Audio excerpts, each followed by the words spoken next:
When we interviewed Casting Crowns, it was at a festival and it was quite a sight to behold. They rolled up with 2 semis and full touring buses, and all of their family was in tow. The band is quite large to begin with. There's 7 members there, so it was really cool to see the entire entourage. And if anybody knows George and I, we roll the exact same way, don't we? Victor, our little boy, goes with us just about everywhere. That's right.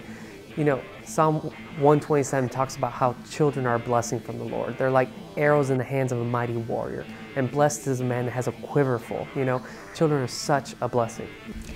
This is discipleship, good old mothering and fathering, because we certainly need that in today's society. Not just in the world, but it's in the church as well. 1 Peter 5, awesome chapter to check out. Here is Mr. Mark Hall, lead singer from Casting Crowns. A little bit of fatherly advice. You know, sometimes I wish they're struggling with the same old stuff. We talked about this with a guy earlier, but they're just not struggling with it in the same doses that we were. When we were kids, man, you're dealing with drama at school, you go home. You know, you go on vacation. But now that every 11-year-old has a cell phone, the drama comes home with you. So I think that's the biggest thing. Facebook, MySpace, all that stuff, there's so much pressure to be something, be somebody. So I think, you know, Facebook is basically just a big resume for friendship. You're just laying this is who I am, or this is who I'm willing to be, you know, just somebody like me, you know. So there's all that pressure to have traffic to your site. So, you know, it kind of goes downhill from there. It can be an amazing thing, but mostly it's not. From what I see with teenagers, it's just a tough place to live. It used to be, I used to call them glamour shots. You know, you always see the glamour shot. You still see it on like Realty. What is it with realtors and glamour shots? I don't know. They've all gone and they've got the foggy picture. But now, you know, 12-year-olds are having photo shoots with their friends and just popping them right up there, you know, on the internet. And there's a whole new level of stalking going on that they're not even aware of. They just think it's cute. But there are people that know way more about them than they should. And friendships are all out of whack because you've got students that think they know each other. You know, guys thinks he thinks he knows this girl because he knows everything about her, but he doesn't know her. You know, so that's very unhealthy.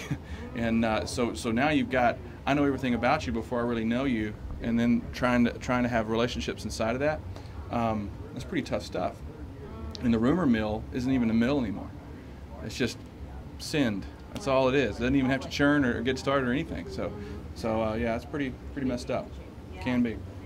No, one thing I've noticed with everybody's got a phone now, and obviously we don't like to talk on our phones anymore. We like to text on our phones. One thing I've noticed as a youth pastor is teenagers are forgetting how to talk.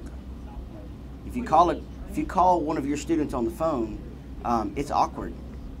They don't know what to say. They don't know how to say it. They would rather just text the message. And so, kind of one thing I fear is with the whole text type email thing, we're forgetting how to interact like socially. Like me and you, the way we say our words and the gesture and body language is just kind of getting lost. And so I think there's also a lot of drama that's created because I texted you this. What does that mean? I spent 30 minutes thinking my boyfriend hates me or my friend hates me because I didn't catch the body language. You know, we didn't talk. You know. We talk a lot about handling drama. How do you handle conflict within your friendships? Number one, do not do it on a text or on an email, because you can't read, like Brian was saying, you can't read into tone. You don't know the body language. You don't know what's going on, especially if you're being quoted. You know, somebody that just kind of has a beef with the person that's your friend's going to twist a little bit and add their little fun to it, and man, you're in a fight you haven't even talked to the person yet. So really, it's always best to go personal to the person when there's a problem. It's also better to ask questions and not make statements. You don't go. My favorite that I pick on with my students is the Facebook profile, with the status. You know, I wish somebody wouldn't always be saying some stuff to some people like that. You're like, what? What does that mean? What does that even? So they're aiming it at one person, but all of their friends thinks it's them. So everyone thinks everyone's mad, and then you just watch the conversations as everybody's trying to backpedal off of something they said with their thumbs in the backseat of the car on the way home from somewhere. You know, you just gotta slow down, talk to people face to face. You can see their face. You don't make statements as in you did this to me, but you ask questions as in, hey, this is what do you think this meant? Because this is kind of how I felt. You know, you got to slow down when you handle things like that, because usually every major monster argument started off So lame, so nothing. So it's just a mood swing. But the problem is, a mood swing on Facebook is forever.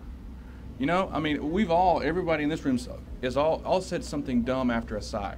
You know, I just think I'll just jump off a bridge. You know, you just say stuff like that. But now people are saying it on their phones because it's right there in their hand, going to their Facebook, and people form this whole opinion about you because this thing you said in passing.